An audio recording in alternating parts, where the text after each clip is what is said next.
Oh, is it my turn? Oh, hi. My name is Sat. I handle Metroid Dread all the time. This game is great.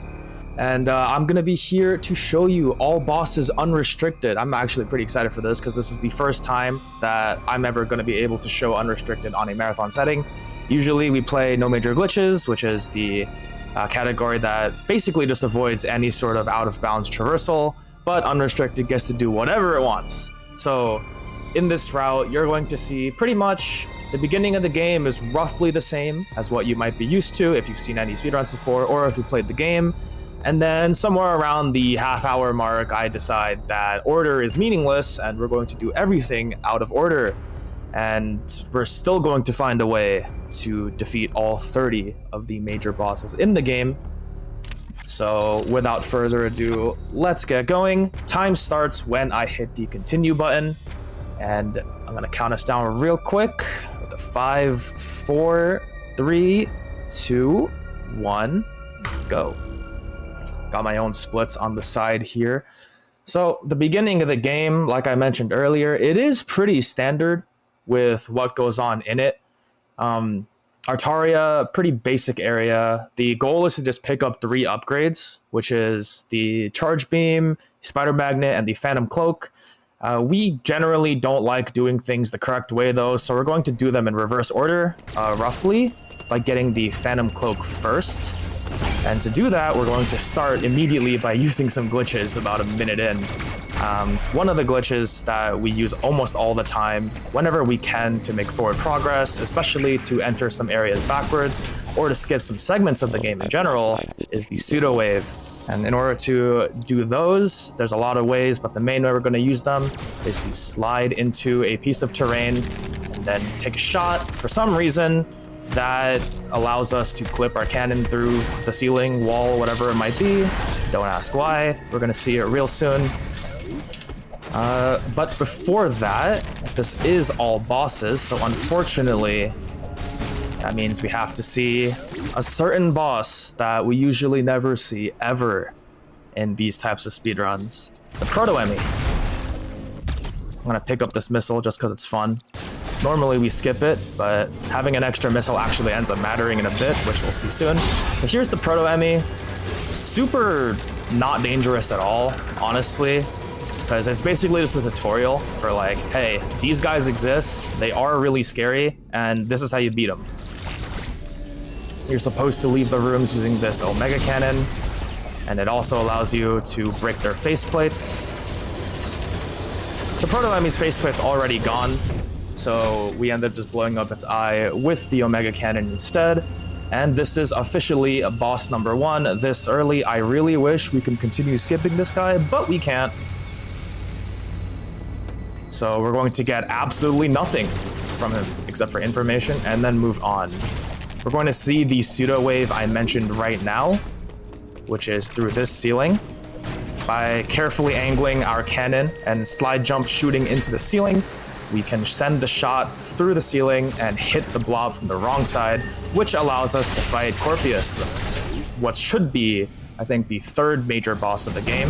We can fight him pretty much second, normally first in a not all bosses run, and I just got something called Headlock. This is actually not common at all. Now I didn't need the extra missile anymore after this. Headlock is something where if you transition to phase 2 of Corpius, when he's performing a spitting attack, his head never moves from the bottom position on, like from like his head oscillation. He basically has 3 places his head can be, which is high, middle, and low. If you transition to phase 2, when he's spitting, he never moves from low, and you get to dump 26 missiles into his face for free. It does take 12 missiles to go to phase 2, so basically if you miss too many and you miss the window for that spit attack, you can't get Headlock anymore, at least not consistently or intentionally. So I just got really, really lucky. He has 3 attacks you can do, and I believe spit is not weighted as much as the rest. So yeah, that's marathon luck right there. That's a good thing.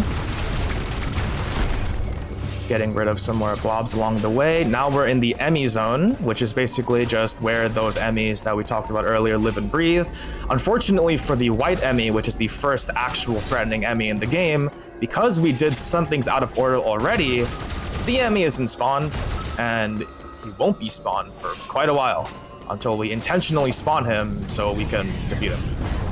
Because honestly, when we're moving through these areas and the enemies are there, it does get very annoying, so we take any chance we can get.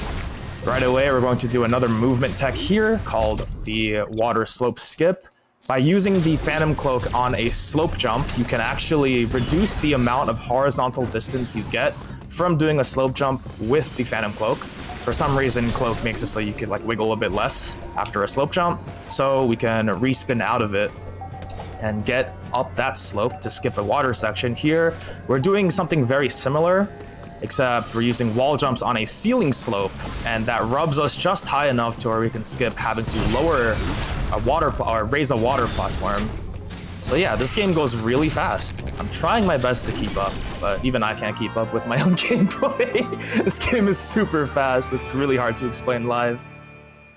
But that being said, we do get the charge beam next. So the charge beam has a pretty funny quirk in this game. I don't know if it's in any other Metroid game, but the quirk is that if you're in a spinning animation, or if you're turning around while partially charged on your shot, you can release your shot instantly, and it'll be a charged shot. We call that quick charging.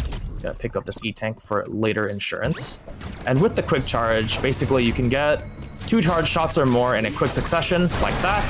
Normally that pinky, as we call him, takes 2 charge shots, but we don't really want to wait and like sit there and wait for another charge shot to fully charge. So we're gonna jump at it, and it just lets us shoot a second charge shot for free.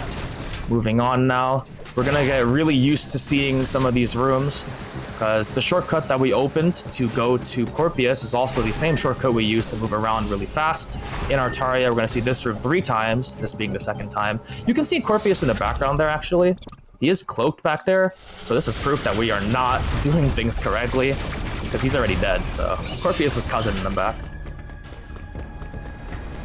Cinematic lava tunnel. I'm gonna go for something called Giga Weave here. I missed, so you guys saw nothing. The idea is that I was supposed to like kind of wiggle in between the platforms all the way down. It is really hard though. I didn't expect to fail on step 1, but it is what it is. We get to see some of these thermal switches. We're making our way to the 4th boss now, which is third boss now, which is the white Emmy. I did mention earlier that we have to spawn it in because it's not already spawned. Normally through like regular game progression, it would already be active, but since it's not, we do have to take the extra step to turn it on, which requires 1 more piece of movement tech. And then we can basically just make our way out of this place.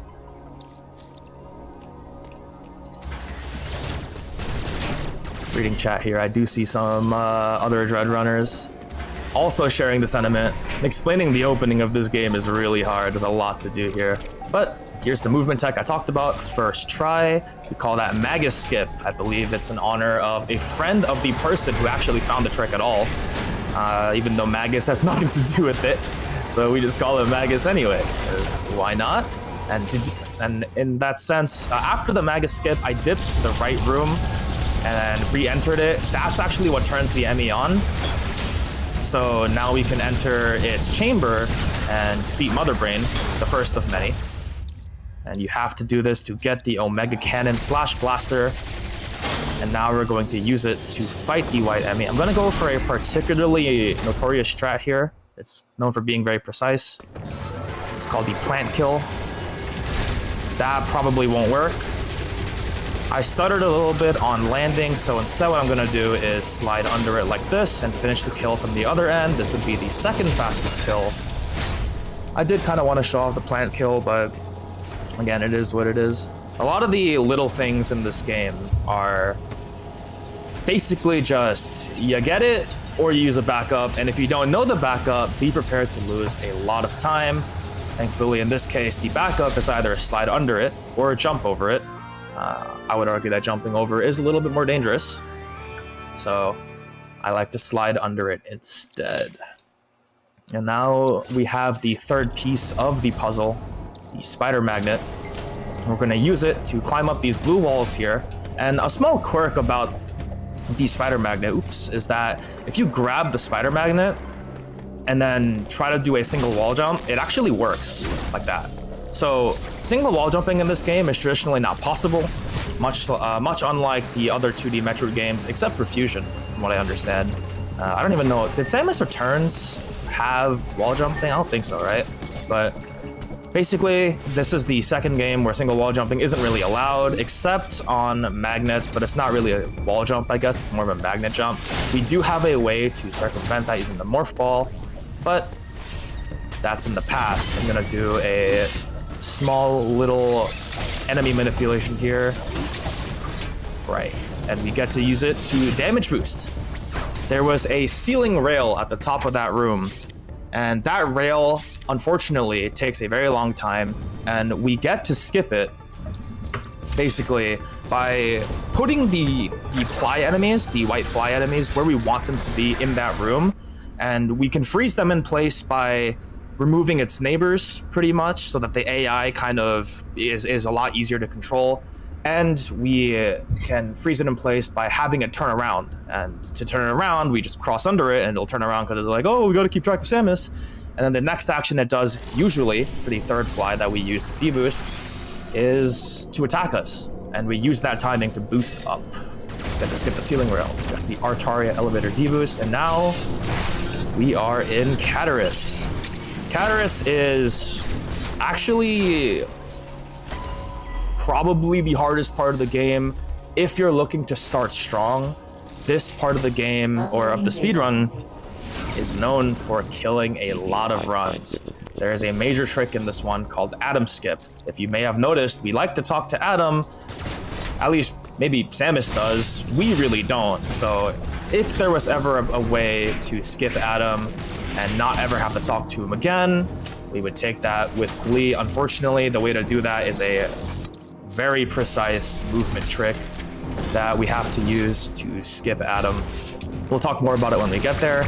For now, we are going to do another damage boost. This one's called the Super Boost, or the 5-up boost or something. Again, I've removed 2 of the flies. That way the last fly alone, it's a lot easier to control. And then I can use it to boost upward on the wall and move forward. This allows us to skip having to wait for the magnet to come down. And here, instead of going down through the blob, I'm gonna go up through the sauna for our first hell run of the speedrun. This one, basically, it can be done with 1 tank on any difficulty, as is shown up top. But when you only have 1 tank, which I have 2, including the base tank. If you only have 1 tank, it can be very challenging if you don't really know the movement in particular, and especially in room 1 if you miss the blob on the way in. So it does take a lot of practice, but thankfully I pick up the tank in Artaria also just so that I have a lot of leniency in that room. Next up, I am going to go for another pseudo wave. This one's really challenging because it's very hot in the room that I'm going to do it in, and there's a robot enemy that's ready to tell you to, you know, go away. Set it up here, set up the angle. Alright, I'm not gonna try anymore. So that pseudo would have hit the button from the other side, and the benefit of this is that we don't have to do any of what I'm doing right now. So being able to shoot that button from down under, bottom left, we call that doing the hell pseudo, fittingly named because it is a hell run and a pseudo at the same time. If you don't go for it, you lose 8 seconds compared to not going for it, or compared to going for it, but if you do go for it, and you mess it up the way I did, and eventually have to go hit the button anyway, you can lose upwards 11 seconds or more, which isn't really a good trade-off. If you are experienced with it, it's definitely something that you can elect into, but like 9 times out of 10, it's really scary. There's the 10% chance where you're just confident, but it happens. Lots of tricks in the game that are like this. Like this one, Adam Skip. I'm gonna take a minute here. That doesn't work. That doesn't work either. There we go, that should work. I lied. Huh? No. Oh no. No! Oh, I think I'm way too early, actually. That should work this time. Come on. Okay, great. So that trick is basically hunting for a very specific wall jump on the bottom of a sloped slant on the wall. And in order to hit that most consistently, we use a very specifically timed melee on our way down from the what? There we go. From a very specific set of wall jumps that are all buffered so that the timing is consistent. And if you manage to nail the timing on the melee and then press B enough to get the wall jump you want, you should be able to make it up to the top magnet. And this basically skips like a full minute of Catarus, but also skips every single Adam station coming forward to the point where Adam just doesn't show up. That's pretty much what's going on. The reason why Adam doesn't show up anymore is because we actually physically did skip an Adam by doing this. We skipped an Adam in the routing through Catarus, and Adam works at like a kind of like a bus station type thing where Adam only shows up on one bus station at a time. So if you manage to leave Adam behind at a prior bus station, he will never be at the future ones. So we've basically confined Adam into Catarus, and we're just gonna move on and never have to talk to him again.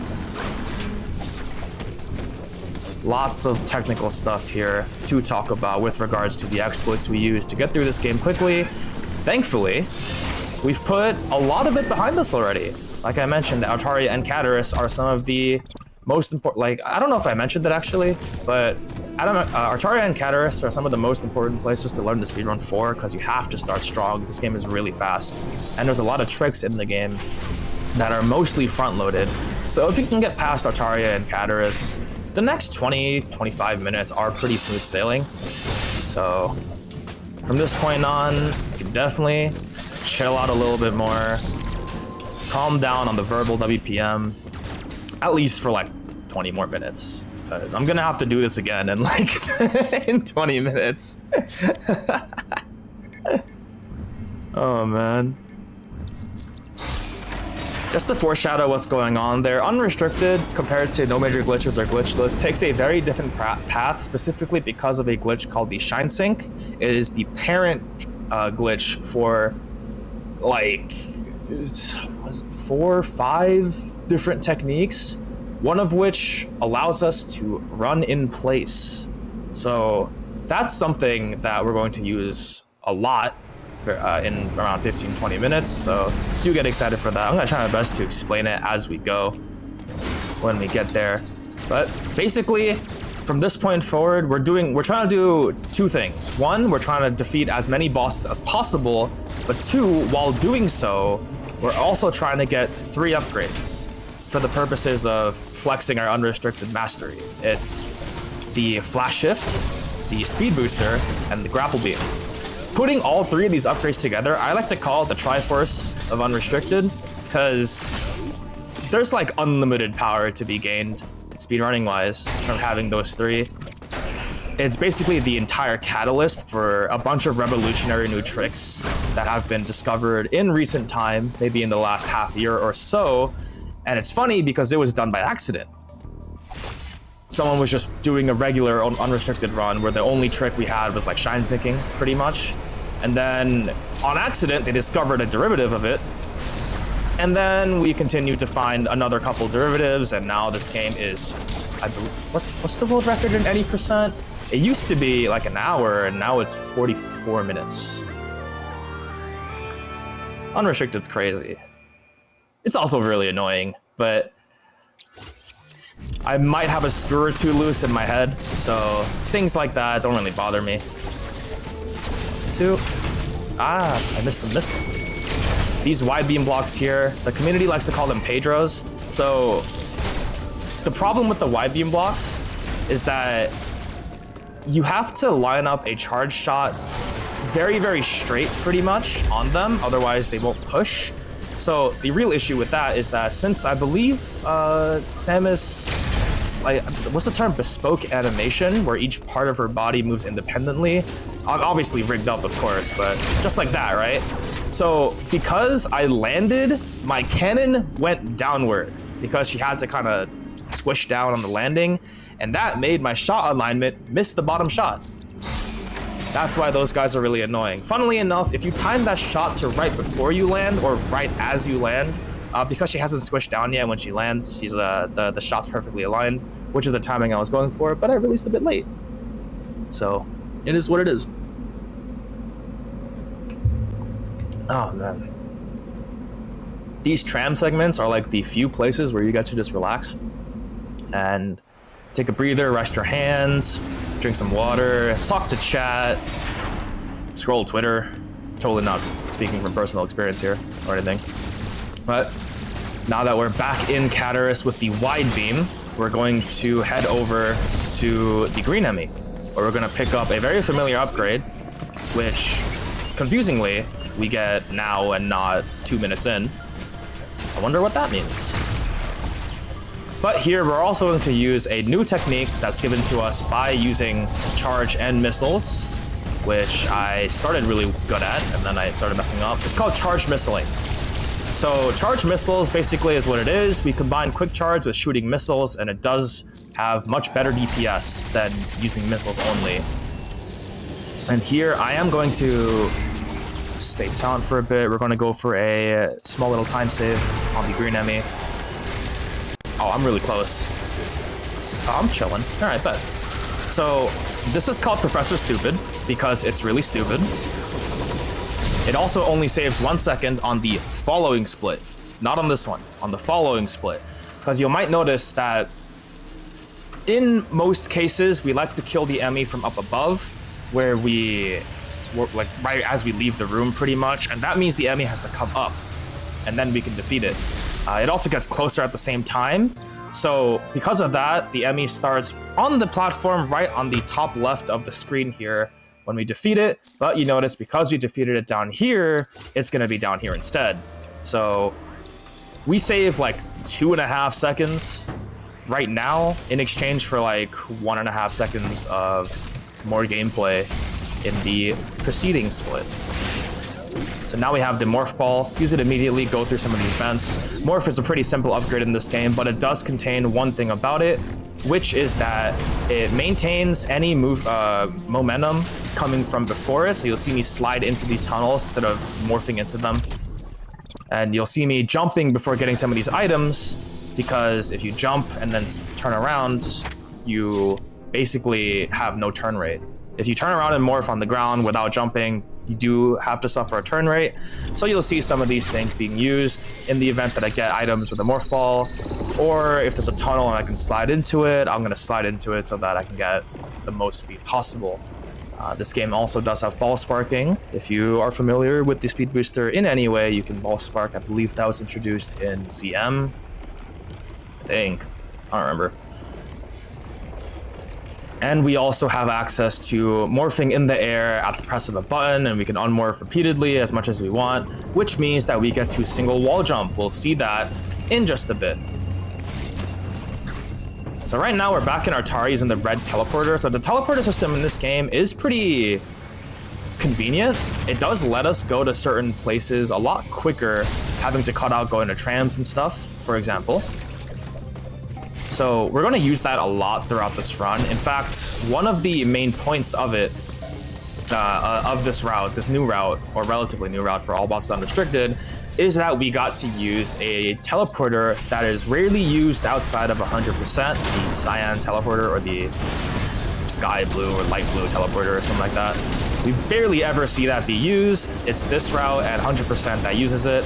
So that's another reason why I really like this category, pretty much. But that being said, we are on the Varia climb here, fittingly named because the room is on fire, or it's about to be on fire. And we climb up and get, in my opinion, the best colorway in the game. I'm just saying. Never thought orange and white like this would look this good until the game came out. This game is so pretty, man. This door opens slowly, so we're gonna shoot it before we get to the door to minimize as much time as possible. having to wait for it. We're going to use the melee and some specific movement like that to skip some of the floor under us. That way we don't have to land. Same with that melee over the lava pool there. And now we're going to head to the next boss in the game. I think this is boss number 7. The central unit, or the mother brains, and the Emmy do not count as the same boss. They count as 2 separate, which is why the game has 30 bosses, even though it doesn't really feel like it has 30. So, you know, we're on like boss number 7, just coming up. We're gonna see an old friend, and we're going to make use of the single wall jumping that I was talking about as well to make the fight a little bit faster, but also to minimize some RNG elements in the fight. Not gonna go too in depth about it. All you really need to know is that Kraid is an evil green time waster. Nobody likes him. He has ruined a lot of paces just because he didn't want to give favorable RNG. We're gonna hope that we don't get the worst possible RNG here, but we do have 46 missiles. I picked this up specifically just for consistency to minimize some of the Kraid RNG coming in, so hopefully it'll work out. Across the Rocky Mountains, we're just gonna ignore all of the Obsidianathon enemies. We just call them Dwaynes for Dwayne The Rock Johnson. We're gonna move down here and drop into a very familiar fight. This guy.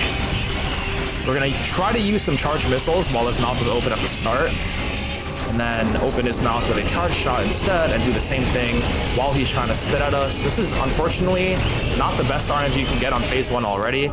Now on phase 2, we're gonna use that single wall jumping using the morph ball. It basically hangs us in the air, and then we unmorph, respin towards the wall, and then repeat ad infinity. And it just allows us to scale up the wall without having to have, say, the space jump or use bomb jumps or anything similar. We have access to none of that right now.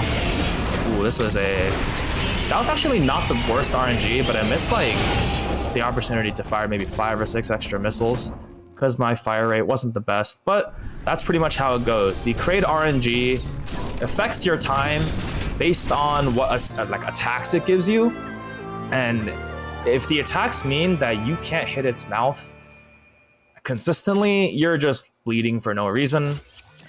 Really, we have no control of that. If someone wants to ever figure out Kraid manipulation, be my guest. That would be great. Defeating Kraid does give us access to the Diffusion Beam. If you've played Other M, you know what this is. Diffusion Beam alters your charge shot so that the particle effects coming out of it when it connects actually has a hitbox and does damage. So it means that we can hit some things from behind the wall, inside the wall, especially the diffusion blobs. There are these red blobs that are inside of like blocks, and we can destroy those with the diffusion beam. We've done that twice already. We're gonna do it again, leaving the purple teleporter. And honestly, if we didn't need to fight Kraid, we don't need to come here to get this. But Kraid's part of the route, all bosses, so might as well. And it is relatively useful later on. So here, we're going to... I have to check my splits real quick. I've been running a ton of routes recently. We are gonna head left and go straight to the bomb upgrade. Crossing through another Emmy zone, praying that the yellow Emmy here is in a good spot. It is, which is excellent. And the reason why we don't want it to be in a bad spawn is because I would have passed it by now, which means it would be chasing me right now. But it puts a lot of pressure on the single wall jump that I just did to get up. However, there are a lot of strats already to get around it. And it basically is just a confidence check. Can I hit this before the Emmy sees me? Thankfully, we didn't get the bad spawn at all, so we're good. I'm gonna go for a pseudo here. Ooh. And that was really fast. So that's called Dark Room Pseudo. Fittingly named because we're in a dark room. But I did do a different pseudo here. So far we've gotten used to the slide jump pseudo, but there I did a crouch turnaround pause buffer pseudo. We don't really have a good name for it. But basically what it is we crouch into a corner, turn around with a shot charged, and then we pause. And in the charge, in the pause, we do 3 things. We free aim at the blob or whatever we're trying to pseudo at. We let go of shot, and we unpause with the B button. And that allows us to basically do all of that at the same time, and we can just send the shot through the wall. I don't know why. So we get bombs here. I believe this is a feature unique to Dread, which is these bomb tunnels. One way or two way. I'm not too sure if they're actually introduced in Dread first, but we use them to use shortcuts going all around, just like this. And we are going to have a bit of a funny interaction with one of these in like 30 more minutes, I think. I'm not sure where, but we are going to use one of them in a very funny way, and it'll allow us to speed up a giant process coming up in the latter portions of the run. But for now, we are going to go to Berenia. All right. I just hit something called the hole-in-one there. It's basically where you morph into the tunnel while dropping, but you have to kind of be moving horizontally into it, otherwise Samus won't catch herself in the tunnel. I'm pretty sure I do that once in this... Once? Yeah, once. I think I only did that one time in this run, so yeah, I hit the 1 out of 1. Today I learned you can unpause with B. Yeah, why not? Have you been unpausing with minus the whole time? Oh man, B is so convenient. You know what I mean? Just hold this, let go of it, and then press B with the base of your thumb, you know what I'm saying? All right, moving on to Berenia, the water level of the game. In other speedruns, you would have the grapple beam right now because we did skip over getting the, early grapple beam, and that would allow us to go through that grapple block to the left that we just passed. Unfortunately, it is faster in this routing to get the grapple beam later, so we're just gonna have to go through the water level. That was actually really clean. Wow. It's challenging to do that very quickly. And that's pretty much the only difference from grapple-less Berenia and grapple Berenia. So we got past the annoying part. Here comes the next annoying part. I'm gonna take a minute here, hit this coyote. There we go.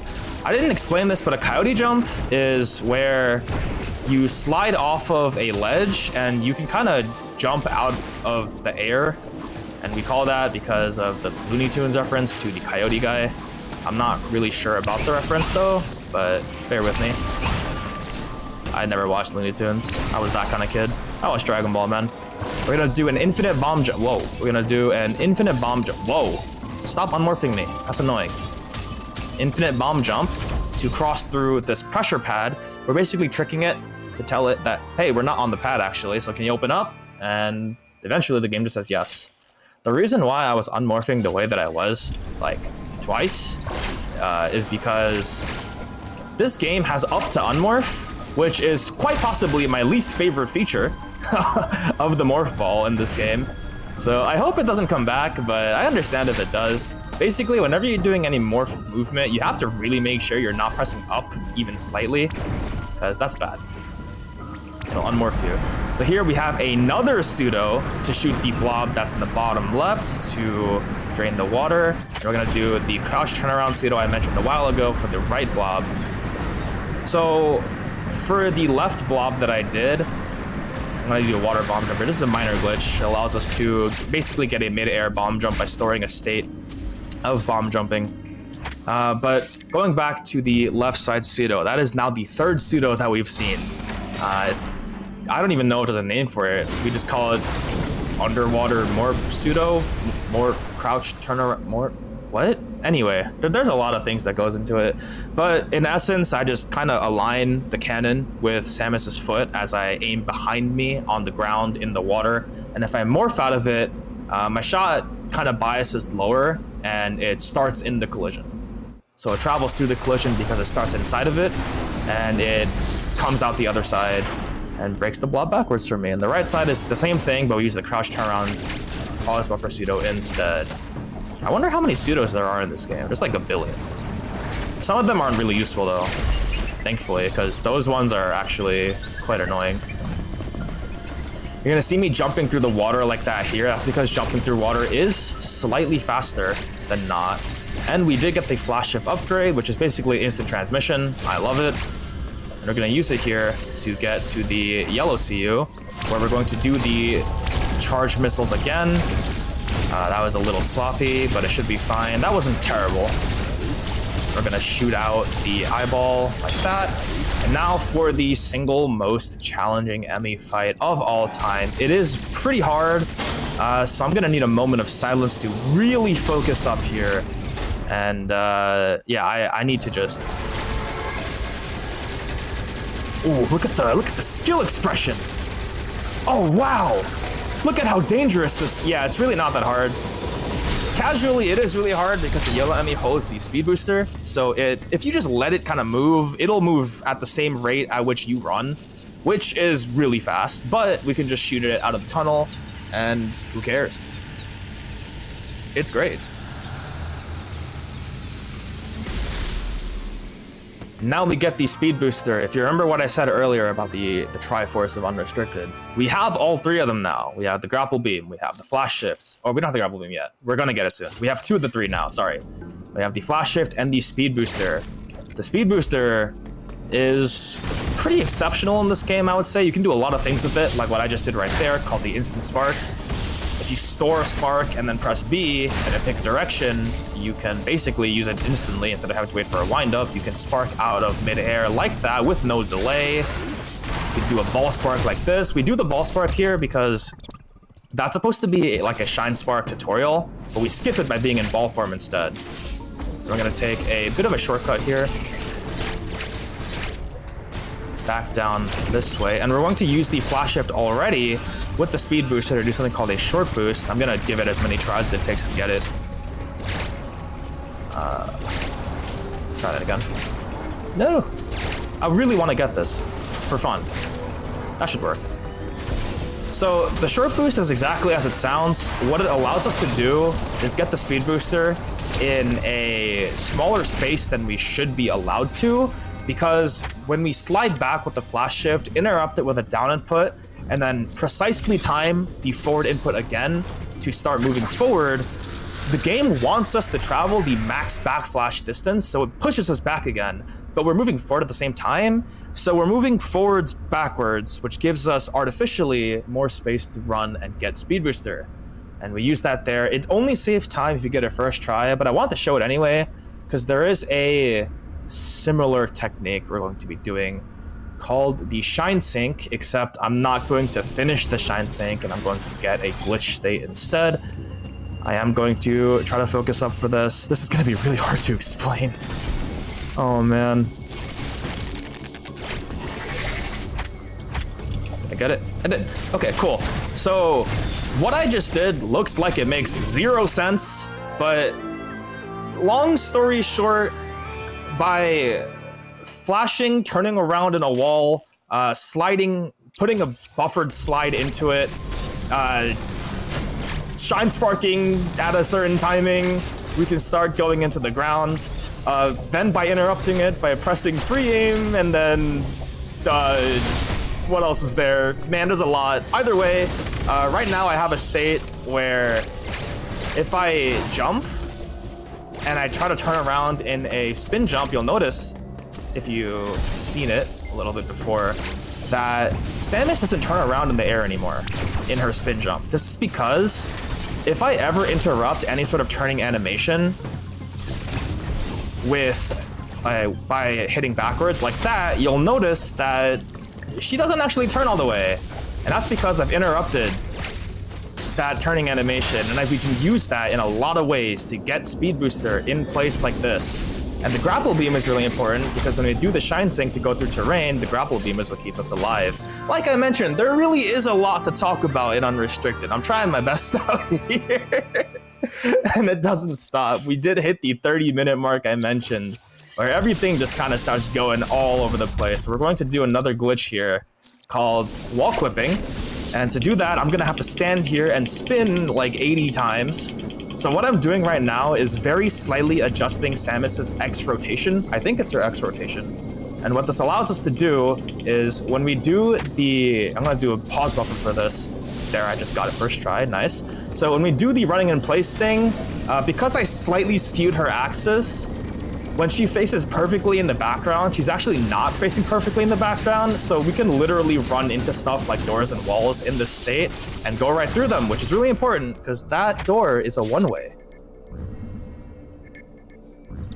Yeah, I really wasn't exaggerating when I was saying that this category is full of it. There's so much in this category that's, yeah, I mean, I went through a bunch of walls. I think I skipped one of the walls that I went through. It's basically the same concept where I slightly skew Samus's axis and then I can just walk through a wall or a flipper or anything like that. Yeah, I apologize if I'm really not being too clear here. But either way, we are now in reverse Artaria Berenia, where the water is frozen on the wrong side. And we came here for one reason. I'm gonna be very careful not to turn around in midair here. That's the only way we lose the skew state, or the axis skew state. And we only come here for one reason. Ooh, I'm gonna be careful here. I wanna get a Shine Spark going in.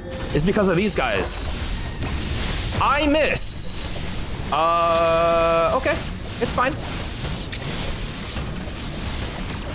I'm just gonna... This is why we got a third tank. It's fine.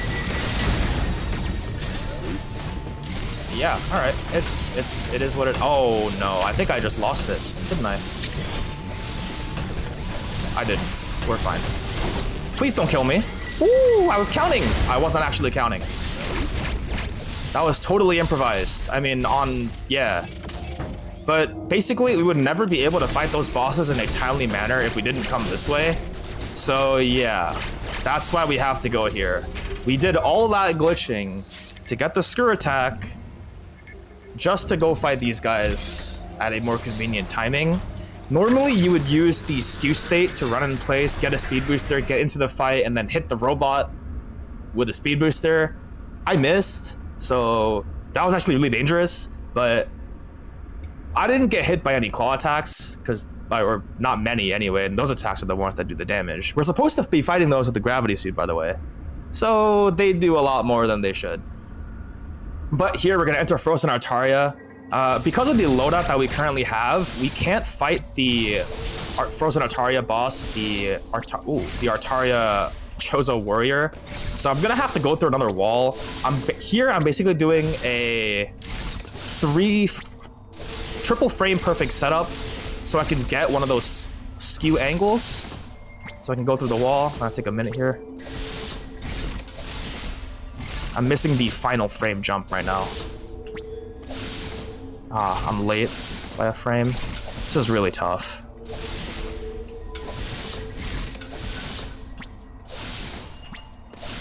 I was late again. I felt how late that was. That should work. Okay, great. So now I'm gonna take this setup over here. I'm gonna respeed, actually. I don't believe in that. 1, 2, 3, 4. And a wall is a suggestion. And I'm gonna do a quick pseudo here to break this blob. Ooh. Now we're gonna get another speed booster in place here. And now... Oh, that's not good. I didn't lose it, did I? I did. It's okay. Is it okay? Can I get speed here? Oh no, that's not good. Oh, this is actually the opposite of good. I don't usually lose this here. I have to do a short boost. Hey, that works. What, does it? Okay, I'm gonna keep it here. I'm improvising right now. Okay, so the floor is the suggestion now, which is great. But here's the issue. I was supposed to have that skew state for this boss fight, so I could Shine Spark the shield here, but I don't have it. So now we're gonna have to fight the boss really under-equipped. We only have the wide beam. We're supposed to have the plasma beam, ice missiles, gravity suit, a lot of stuff, so yeah. Also, it does a lot of damage, so I need to make sure I don't get hit by anything. This is a significant time loss. I really don't know how I even lost skew there. Here's phase 2. We should have been on phase 2 20 seconds ago. Just gonna try to shoot as much as possible. These attacks are the most dangerous. They do all the damage. But we can just walk in forward and dodge them completely. Come on, man! How big is your health bar? There you go.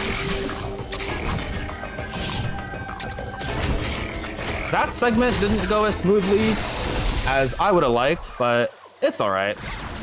We still got through it. That is the biggest reset point specific to this category, in my opinion. Everything after this is actually relatively smooth sailing, thankfully. So from this point on, we get to have fun and reap the rewards of skipping a lot of the boss order. I'm gonna hit the sickest speed keep of all time right now because I'm just built like that. And we're gonna do another one to get up this room to climb. A lot of these enemies are really annoying, so we like to keep a speed booster instead so we can just do things like get up this way. And also, I need to be really careful not to go down that little hole there, because if you go down there, you die instantly. There's supposed to be ice there because in the first couple of minutes of the game, we were supposed to break a blob that puts water there, which is what puts the ice there in Frozen. But since there's no water, there's no ice, but the game thinks there's ice because there should be ice, so it's just a death plane. We skip that death plane. I'm gonna do another shine spark here to get through this room. And now we're going to Frozen Cataris. So why not? So coming up, we do have one of the more infamous bosses of this game. I'm sure if you've played this game, Z57 did not give you the easiest time. He really didn't give anyone the easiest time. Does a bajillion damage. A lot of the attacks are variable in timing. There's environmental damage and everything.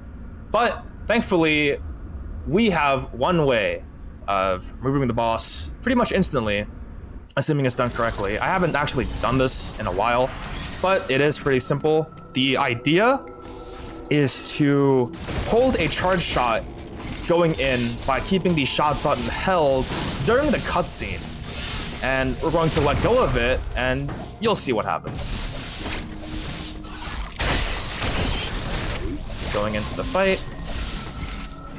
See if I get this first try. If I get it first try, I don't spoil the surprise.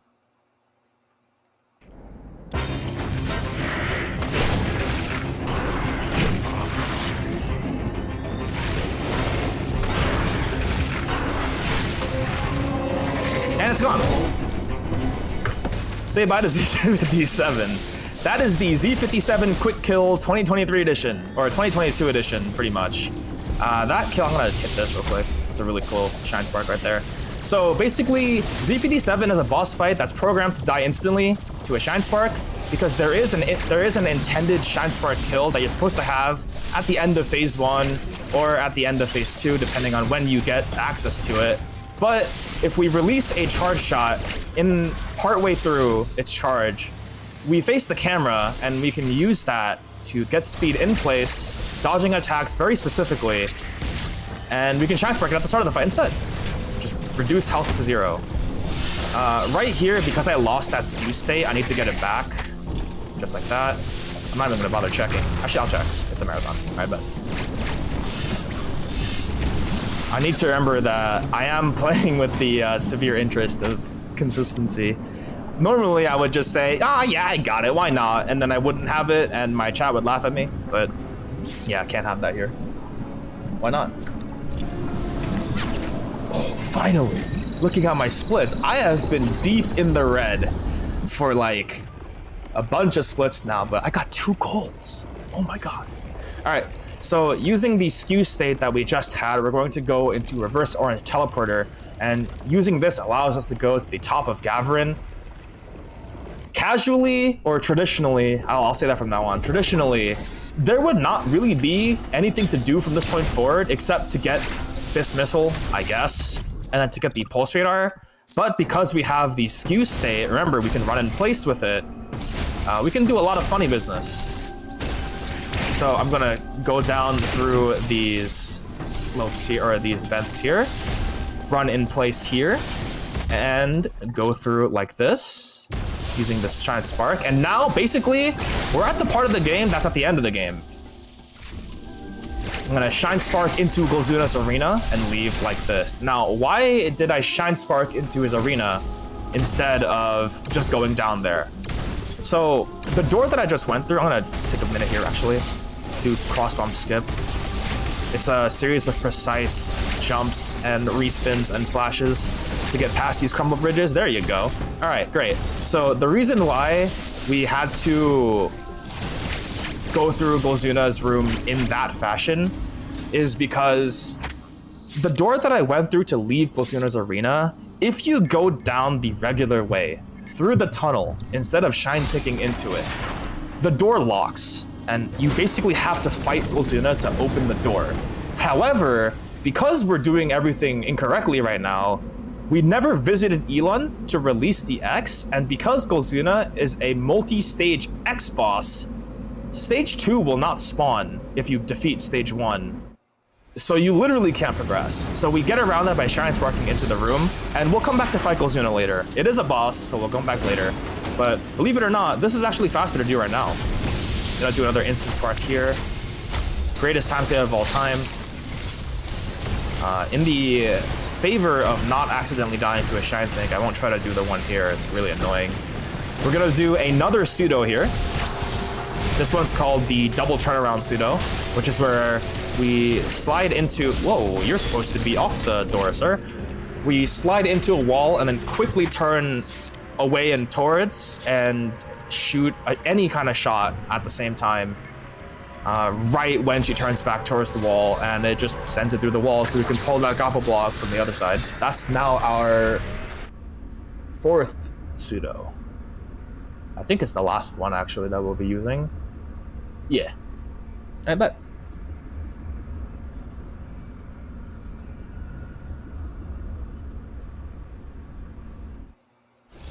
Alright, so now we're in Ferenia, one of the last places of the game, except we basically just came here by skipping 2 other places in the game, because why not? And we're going to go get the space jump now, which is actually going to be a little bit concerning.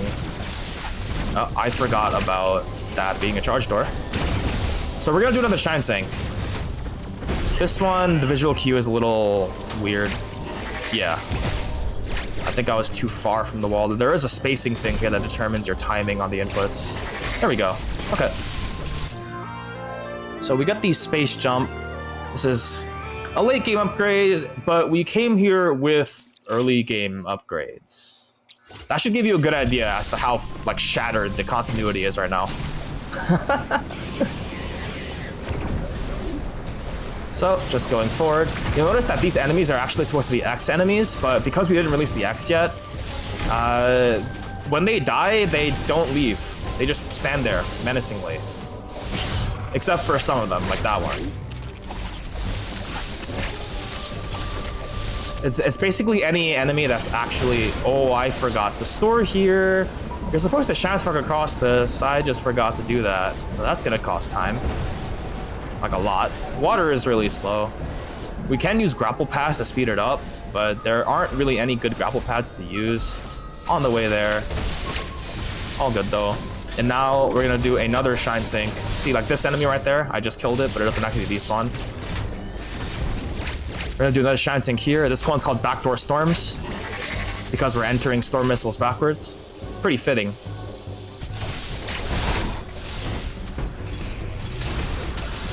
You're supposed to break the blocks, Mr. Screw Attack.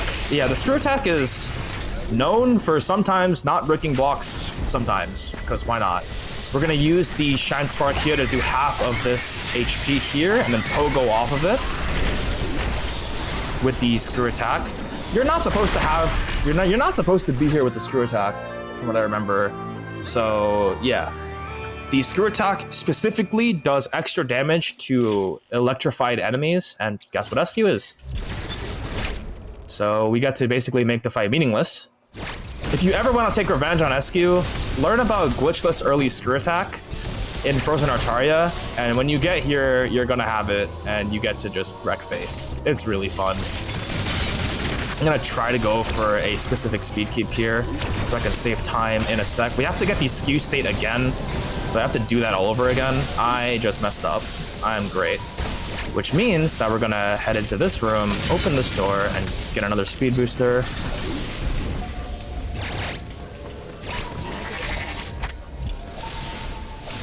Yeah, okay, great. So, using this, we're going to do what's known as storm skip. So you might, oh, I had it. So you might ask, but you already have storm missiles, you just got them. So why are we calling it storm skip? That's just what we originally used it for. We're gonna use the setup to go through this wall here.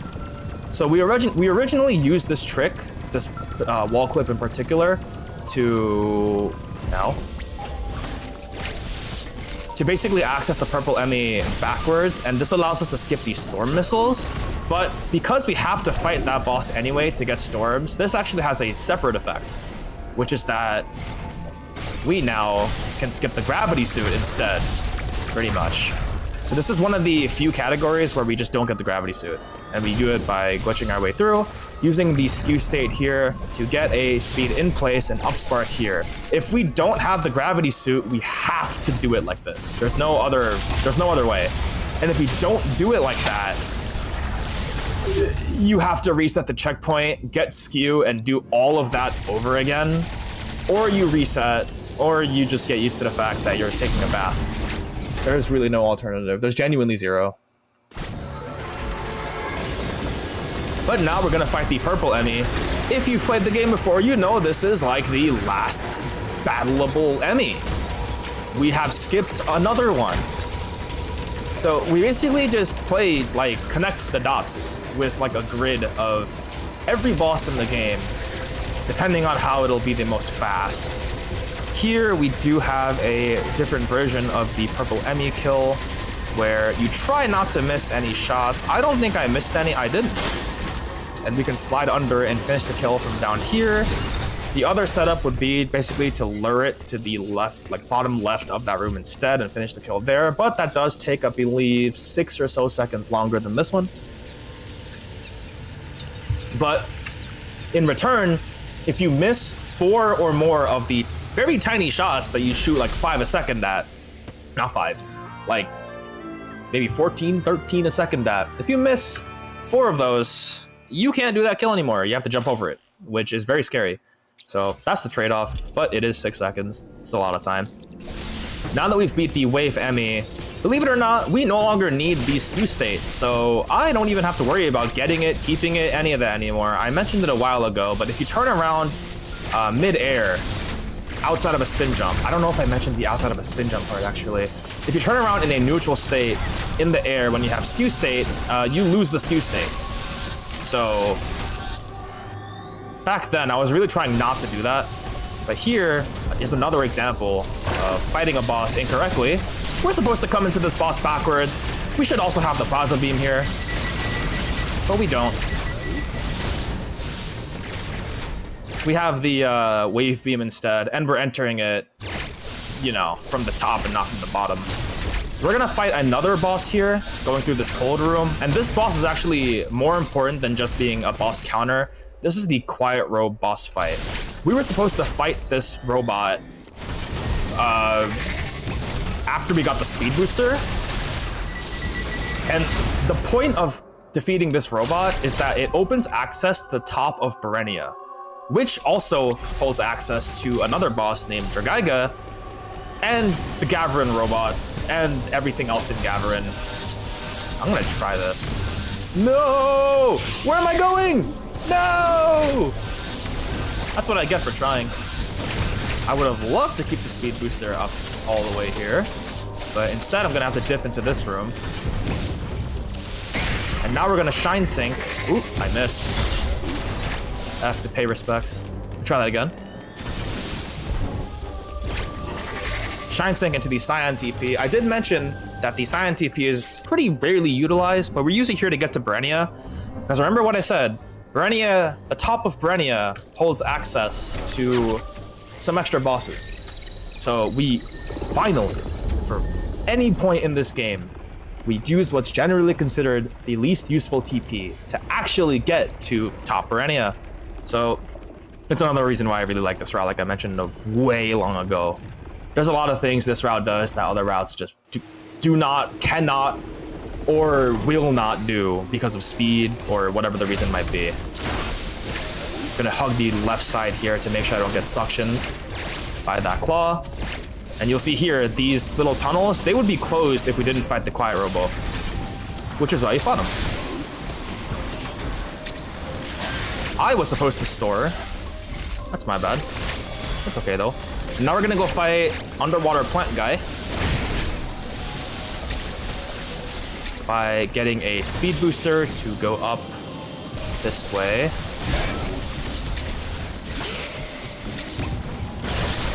We're gonna break the eye door by speeding into it instead of meleeing it. And now we have the funniest boss fight of all time. We are way over equipped for this right now. So, yeah. There is no redemption. If you do this fight in a particular way that I actually don't know how to do, I do it by accident sometimes, you can actually one-cycle the boss with this upgrade. Funnily enough, the stronger you are, the more annoying it gets to try to do a one-cycle. So, yeah, I'm pretty sure he was like 2 health away from dying, but I did something incorrectly, so I missed the ability to one-cycle. This little tower here, I call it the Steve Tower, in honor of the little spiky enemies. I'm not sure why we call them Steves, but we do. We're not supposed to have space jump for that either, so right now we're basically kind of playing New Game Plus, where we just have a bunch of upgrades that we shouldn't have in coming into the mid-game. I don't know.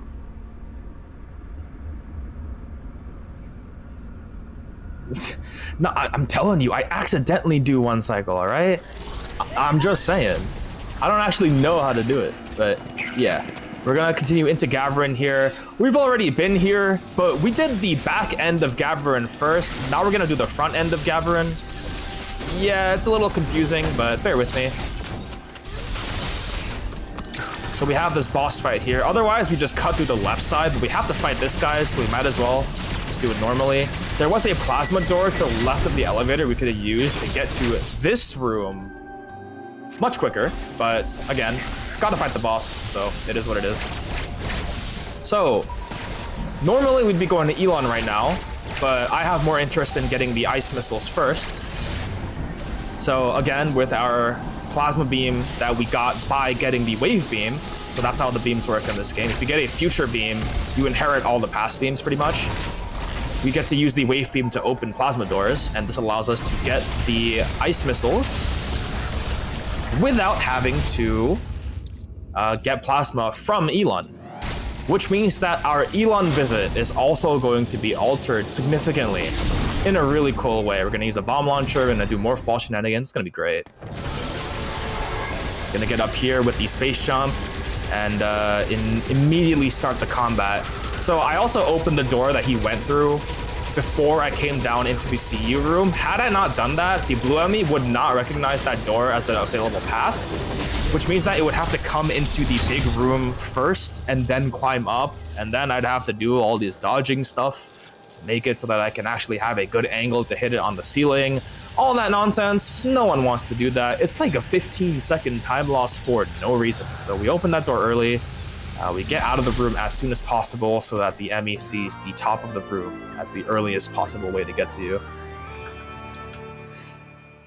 All right, so now we get the ice missiles. Believe it or not, I believe we are now, upgrades-wise, done with the game, besides the power bombs, which comes much later, and something else, which I don't really count.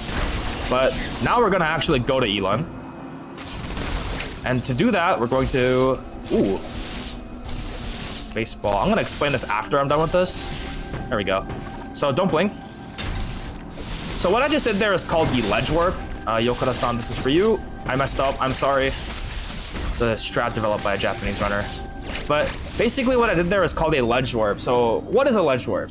So ledge warping is where you store Samus's human actor on a ledge and you can move around in the morph actor. And if you unmorph facing the same ledge or facing the same direction as you did on the ledge in the air, you will be warped back to your human actor. It's one of the few ways we do any sort of storage in this game, I think.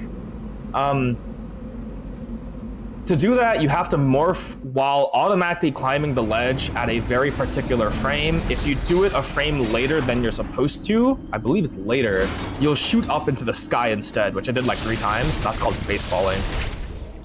We're gonna use it again in a minute, but first we're gonna do Elon backwards by sparking into this fight because of this guy. I forgot I had Storm Missile. Storm Missiles do a ton of damage to these guys. I forgot I had them. It's okay though. So this is the boss we're supposed to fight. We're gonna fight him first because this is all we're really here for, right? The Elon Warrior. We already got the Plasma Beam by getting the Wave Beam, so there's no reason to be here for anything else. So we're gonna set up a Ledge Warp here too, first try, nice. Take this bomb launcher, and at the end of this bomb launcher, there's a trigger that opens the doors leaving Elon, so we're gonna go there, and now we're out of Elon. I messed up the greatest time save of all time, part 2, so now I'm sad, but it's okay. So that's called Fast Elon. This is the only category that does it this way. There is no other category that does Elon in this manner. None. Which is another charm of this category. Yeah! Spread the all bosses unrestricted propaganda. I have zero shame in doing that. This category rocks. If and only if you don't mind the suffering that happens in the middle of it. With the frozen Ataria wall clips and the shine sinks and all that. I think those are great. I forgot that there's a cutscene here. That's the worst boss in the game, that cutscene. I always forget it exists, so I always lose like 2 seconds to skipping it. But now that we're done with the Elon Warrior, we're going to head to the Gavrin Warrior instead. And to do that, we're gonna hopefully connect a very long speed keep for speed purposes. Oh no, I missed. It's okay. And we're gonna do another Ledge Warp. And this one's for a good reason. That's a space ball. There we go. Okay. So we're gonna carry this Ledge Warp all the way over to the Spin Boost room. And the reason why we're doing this is because the Spin Boost room also happens to contain the trigger to spawn the the Gavrin Chozo Warrior boss fight. So we have to be in there for a little bit. Which is this room here. All right, now we're out. So we don't have to get the spin boost at all. It's not really needed, but we do need to be in there to spawn this guy, which we're gonna Shine Spark with a trick called Tumble. This time I won't forget that I have Storm Missiles. And remember, we are incredibly over-kitted for this, so he just dies.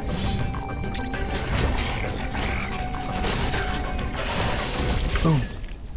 And now, finally, we are going to cash in on the reason why we came to Gavrin in the first place, which is to get the cross bombs by fighting Golzuna. Also, I just realized that that mushroom has been frozen the entire time. It just broke. I never noticed that kind of thing. Usually, I'm just sweating over the fact that I have Golzuna coming. Golzuna is a relatively difficult boss in this game, mostly because no one saw that. No one saw that. All right, but mostly because some of the strats to fight with this boss, to deal with this boss, can be quite complicated. This one's a timing thing. You have to hit all the correct timings to speed boost through all stages. Notice how there's an X enemy appearing to spawn phase 3 or phase 2 as well. So the reason why we sank into the Golzuna arena is now apparent, because if we didn't do that, then there would be no X to spawn stage 2. Like I mentioned, but now you can see why that's a thing. All right, now we get the cross bombs. I mentioned earlier that, believe it or not, that was like the ice missiles are like basically the last upgrade in our arsenal. I usually forget that cross bombs exist because they're literally only useful for what you're doing right here, which is getting across the crumble bridges. But I skipped doing that anyway earlier, so why do cross bombs exist? They're just to save time, really. There are these like multi-bomb block tunnels. If you want to bomb them all, by all means, but the cross bombs are more important. But it's just a puzzle piece. Ice missiles, on the other hand, we just went from the bottomest tier of missiles to 400 damage per instead of 100 damage per, like, you know what I mean? For a minute there, we genuinely were ahead of the curve. And the wave beam, too. Speaking of the wave beam, because we have it and we just did boss cleanup, pretty much, we're going to be using this to go to the power bombs. I'm gonna hit this shine spark. Oh, well, I didn't hit the shine sink. I apologize. That was the one I skipped earlier, but I felt kind of confident this time. I was wrong. Oh man. And we're gonna head over here. We're supposed to fight the orange enemy, but then a Chozo warrior decides to say hello, so we'll fight him instead. Gonna alternate storm missile usage here, because storm missiles do a ton of damage to these guys. And remember, we're supposed to have the gravity suit here too, so they do a lot of damage to us as well. I will do anything I can to not get hit, because I really don't want to die in these fights. Oftentimes, the death points in these fights are usually near the end of the fights, and it takes like over 30, 40, 50 seconds to even get back to that point, even if you fight the boss relatively quickly, because of load screens and all that. So you really don't want to die. This is the biggest danger with this cat. It's also why I recommend getting 4 or 5 tanks. I only get 3 because I'm relatively comfortable. But even though 3 doesn't seem like much, it actually is a lot. Generally, we get 2 in certain categories. So we're not really used to getting 3 after a certain point. But in this category, I would still be like, yo, just get 3, 4, 5. If you could get 6, get 6, man. Like, this category is dangerous. So we have the power bombs. I forgot to mention this, but at this point, if you do have any sort of photosensitivity, please look away from power bombs whenever they're about to explode. They do light up the screen, like right now. Power bomb warning.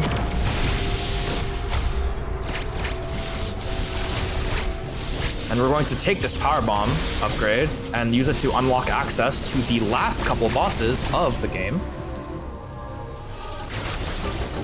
This is the gold Chozo. So this Chozo is basically the kind of elite, the strongest Chozo in the game, as it were. And what is it? It does percent health damage. It also does a bajillion damage by itself anyway. So, in fact, if you're on 100%, this boss still does a ton of damage. Like I mentioned, the more health you have, the more damage it does. It's pretty much reminiscent of Meta Ridley from ZM, where if you go in with Hundo item completion, it's a harder boss. It's almost kind of the same thing here. The more stuff you have, the more damage it does to you. It doesn't have more health or anything, it just hurts.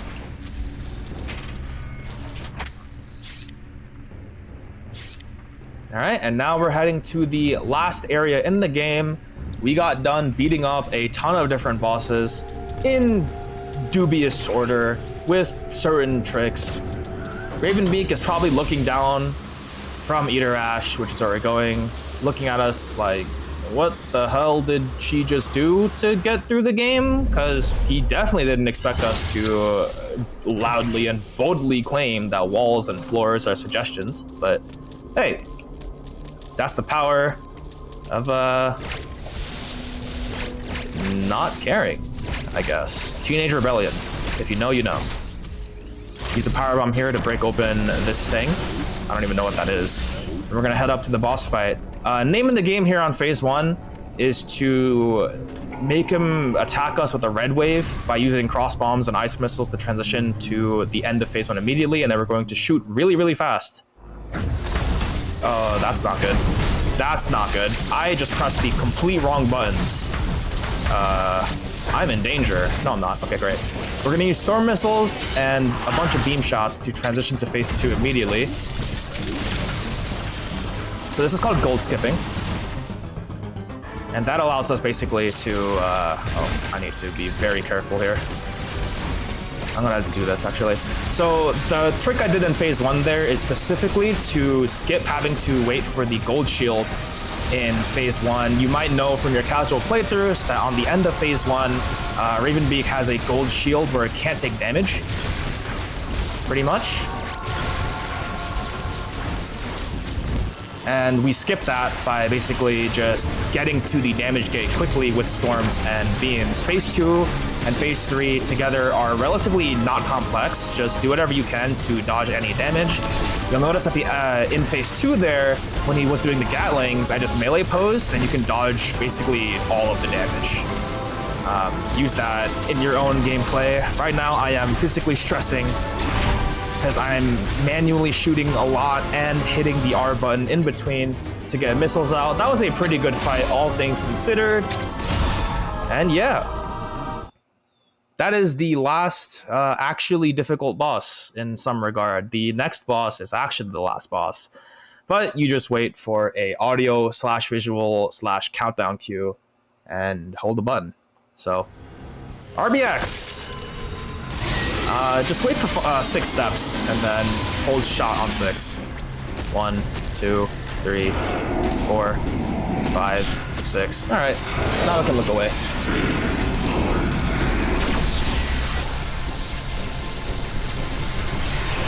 Boom.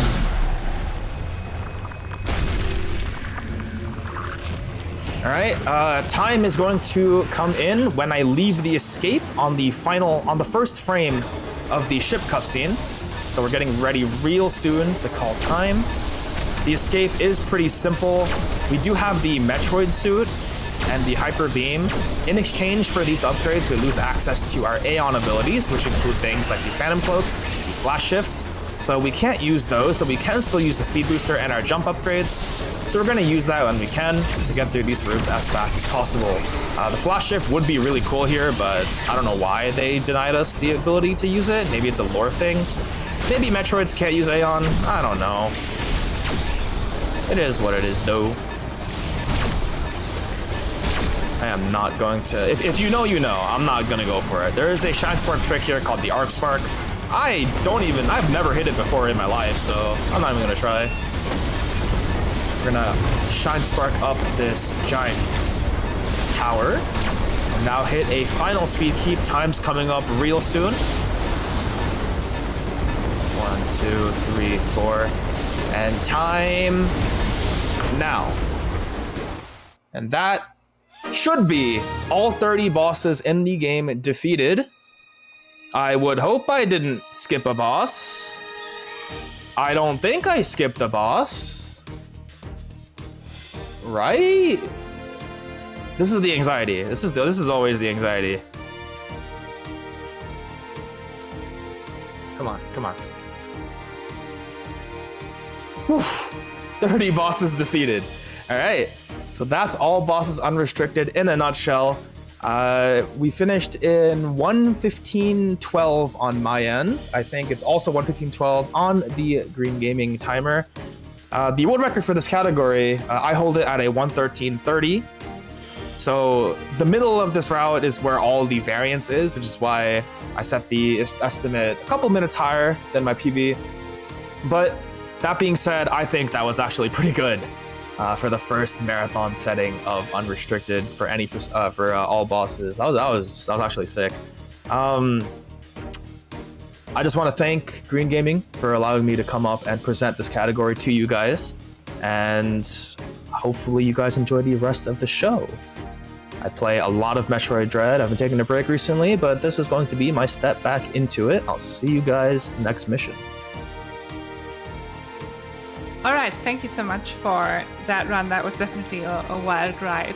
So I think we may need a little bit of a palate cleanser after this. How about, for instance, taking a lorry halfway through Europe, which is what's going to happen after our intermission with the speedrun of Euro Truck Simulator 2. So stick around because Green Gaming Fest 2023 will be right back.